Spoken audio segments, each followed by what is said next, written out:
Welcome to Tarun locks and Tarun edits. Cricket విషయంకి వస్తే ఈరోజు England coach, baseball inventor Brendon McCullum కోచ్గా ఆయన పదవీ కాలం ముగుస్తుంది. అయితే ఇంగ్లాండ్ బోర్డ్ ముగ్గురు కోచ్ల్ని పరిశీలిస్తుంది ప్రజెంట్. ఫస్ట్ది వచ్చేసి యాండీ ఫ్లవర్, సెకండ్ వచ్చేసి జస్టిన్ లాంగర్ గారు, థర్డ్ వచ్చేసి రాహుల్ ద్రావిడ్ గారు. మరి ఇంగ్లాండ్ ఎలాంటి కోచ్ని తీసుకొస్తుంది?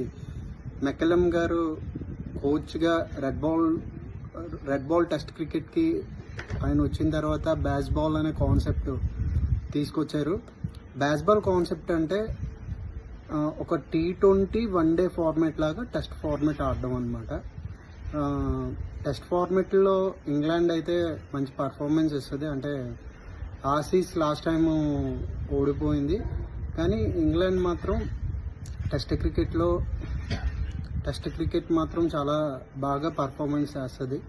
మరి ఇంగ్లాండ్కి ఎలాంటి కోచ్ రావాలనుకుంటున్నారో మీ అభిప్రాయం ఏంటో కామెంట్ చేయాలి.